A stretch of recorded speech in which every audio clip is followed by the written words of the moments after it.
Mrs खरे Lalbagh girls inter college के YouTube channel पे आप सभी का स्वागत करती हूँ। आज मैं क्लास 12 के लिए फिजिक्स सीरीज का पार्ट 182 लेके आई हूँ। पिछले पार्ट में हमने hertz and Lennard observations on photo electric emission बताया था, पूरा नहीं हो पाया था बच्चों। प्रकाश की तीव्रता पर निर्भरता हो चुकी थी और ये देखिए, ये आपका जो है ऑपरेटर्स का सेटअप था। ये इंटेंसिटी के लिए ग्राफ था, आई और 2i दोनों के लिए आपको सेम स्टॉपिंग पोटेंशियल मिल रहा था, यानी इस पर धारा 0 हुई थी। चाहे आई की इंटेंसिटी की तीव्रता का प्रकाश डालें या 2i दुगनी इंटेंसिटी की तीव्रता का प्रकाश डालें तो भी आपको धारा नहीं मिल रही थी स्टॉपिंग पोटेंशियल पे। लेकिन अब देखिए, अब हम आज पढ़े, इससे हमने प्रकाश की तीव्रता पर निर्भरता मैंने पढ़ चुके थे। प्रकाश इलेक्ट्रॉनों के उत्सर्जन की दर आपतित प्रकाश की तीव्रता के अनुक्रमानुपाती होती है। और दूसरा हमने पढ़ा था निरोधी विभव तथा प्रकाश की अधिकतम गतिज ऊर्जा प्रकाश की तीव्रता पर निर्भर नहीं करती है। अब देखिए, निरोधी विभव पर पहुंच जाने पर यदि हम प्लेट P1 पर पहले उतनी ही तीव्रता परंतु पहले से ऊंची आवृत्ति का प्रकाश डालें, यानी आपको ये आपको विभव निश्चित आवृत्ति और निश्चित इंटेंसिटी की प्रकाश पे आपको ये आपको स्टॉपिंग पोटेंशियल मिल रहा है। इस पर आवृत्ति इंटेंसिटी तो तीव्रता उतनी रहे लेकिन पहले से अधिक फ्रीक्वेंसी की आवृत्ति की लाइट डालें, प्रकाश डालते हैं तो धारा फिर से मिलने लगती है। देखिए, धारा फिर मिलने लगी, इसी पे धारा फिर मिलने लगी। और अब प्लेट P2 के ऋण विभव को बढ़ाते हैं, ऋण विभव को बढ़ाते हैं तो ये धारा पुनः रुक जाती है। ये आपको यानी न्यू1 आवृत्ति पे प्रकाश की तीव्रता सेम है। इस न्यू1 आवृत्ति पे आपको ये स्टॉपिंग पोटेंशियल मिल रहा है। न्यू2 इससे अधिक आवृत्ति पे इसका आपको ये जो है स्टॉपिंग पोटेंशियल मिल रहा है। अब इससे ये पता चलता है प्रकाश की आवृत्ति जितनी ऊंची होगी उत्सर्जित प्रकाश की अधिकतम गतिज ऊर्जा उतनी ही अधिक होगी, अथवा निरोधी विभव या स्टॉपिंग पोटेंशियल उतना ही ऊंचा होगा। जितनी आवृत्ति ज़्यादा होगी उतना स्टॉपिंग पोटेंशियल अधिक होगा और उतनी ही maximum kinetic energy of photo electron अधिक होगी। ठीक है। अगर भिन्न भिन्न आवृत्तियों के प्रकाश को प्रयुक्त करके प्रकाश इलेक्ट्रॉनों की अधिकतम गतिज ऊर्जा तथा आवृत्ति के बीच एक ग्राफ खींचें तो ये एक सरल रेखा, ये आपको एक सरल रेखा प्राप्त होती है। इधर प्रकाश की आवृत्ति है और इधर क्या है, अधिकतम गतिज ऊर्जा। ठीक है। ये रेखा जो है आवृत्ति अक्ष को न्यू0 पे काटती है तथा एनर्जी एक्सेस पे एक इंटरसेप्ट अंतःखंड -b देती है। इससे ये पता चलता है किसी द्विहीय धातु की प्लेट से फोटो इलेक्ट्रॉन उत्सर्जित करने के लिए डाले जाने वाली प्रकाश की आवृत्ति न्यू0 से या न्यू0 से ऊंची होनी चाहिए। समय यदि आवृत्ति डाले जाने प्रकाश की आवृत्ति का मान इससे कम है तो कोई भी धातु से कोई भी फोटो इलेक्ट्रॉन नहीं निकलेगा। कितना भी तीव्र प्रकाश, तीव्रता कितनी भी अधिक हो, लेकिन अगर फ्रीक्वेंसी आवृत्ति जो है न्यू0 से कम है तो धातु से कोई फोटो इलेक्ट्रॉन एमिट नहीं होगा।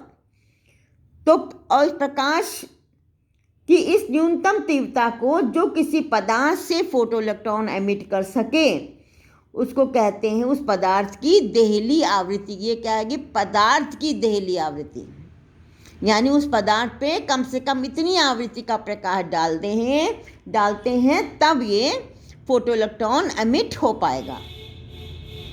तो इसको देहली आवृत्ति, इंग्लिश में थ्रेशोल्ड आवृत्ति या कट ऑफ फ्रीक्वेंसी कहते हैं।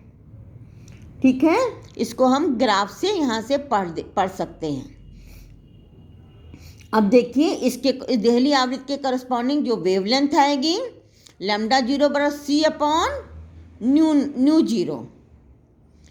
न्यू जीरो क्या है? देहली आवृत्ति है। ये क्या है? देहली तरंग दैर्घ्य है। c क्या है? प्रकाश का वेग है।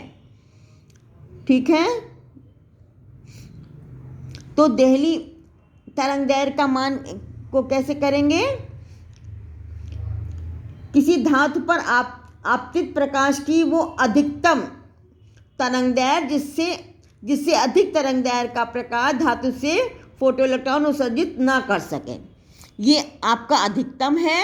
लैम्डा 0 अधिकतम वेवलेंथ है और न्यू 0 क्या है? न्यूनतम फ्रीक्वेंसी, न्यूनतम आवृत्ति है। माने इतनी अधिकतम आवृत्ति, अधिकतम तरंगदैर्घ्य का प्रकाश जो डाला जाएगा तो आपको फोटोइलेक्ट्रॉन एमिट होगा। ये क्या? न्यूनतम आवृत्ति, अधिकतम वेवलेंथ।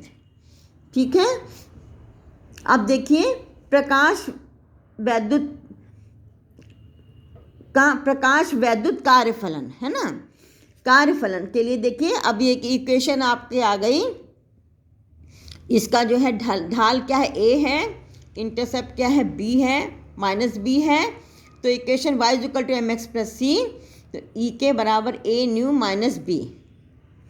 ठीक है, अब देखिए यदि हम दो भिन्न भिन्न धातुएं 1 और 2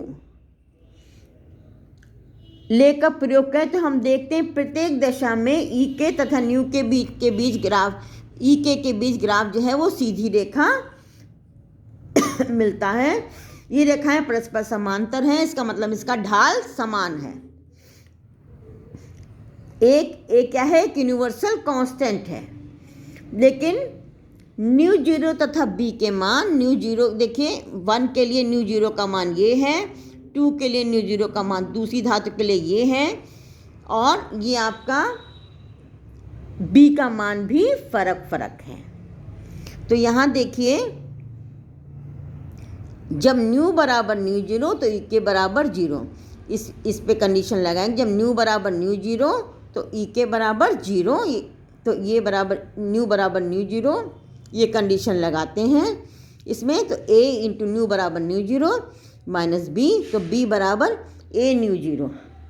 अब देखिए न्यू 0 क्या है? प्रकाश इलेक्ट्रॉन के उत्सर्जन के न्यूनतम आवृत्ति। और b क्या है? b क्या है? देखिए ये एनर्जी है, ये भी एनर्जी हो गई, a इंटू न्यू भी एनर्जी हो गई, ई के भी एनर्जी है ना। तो b भी क्या है? एनर्जी हो गई। तो न्यू b बराबर a इंटू न्यू 0, न्यू 0 न्यूनतम आवृत्ति है, तो b क्या हो गई? न्यूनतम ऊर्जा हो गई। वो न्यूनतम ऊर्जा जो किसी धातु से प्रकाश इलेक्ट्रॉन उत्सर्जित करने के लिए आवश्यक है, उस धातु का प्रकाश वैद्युत कार्यफलन कहलाता है, फोटोइलेक्ट्रिक वर्क फंक्शन।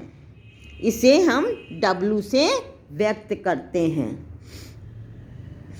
बच्चों ये हो गए आपका कि प्रकाश की तीव्रता और आवृत्ति पर निर्भरता। अब देखिए फोटोइलेक्ट्रिक इफेक्ट के नियम हो गए। क्या नियम हो गए?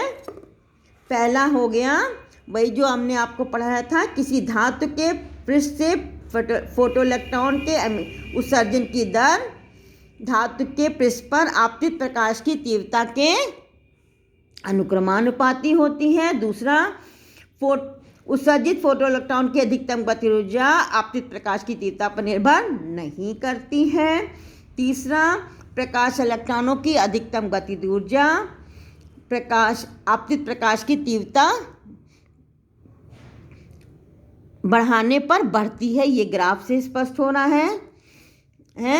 और यदि आपतित प्रकाश की आवृत्ति न्यूनतम मान से कम है तो धातु से कोई फोटोइलेक्ट्रॉन एमिट नहीं होता है। और ये न्यूनतम आवृत्ति क्या होती? देहली आवृत्ति। भिन्न भिन्न धातुओं के लिए इसका मान अलग अलग होता है। प्रकाश के धातु के पृष्ठ पर गिरते ही फोटो इलेक्ट्रॉन उत्सर्जित होने लगते हैं, यानी there is no time lag between emission of photo electron and incident of light. ठीक है, ये आपके फोटो इलेक्ट्रिक इफेक्ट के नियम हो गए बच्चों। आज के लिए बस इतना ही, मिलते हैं नेक्स्ट पार्ट में।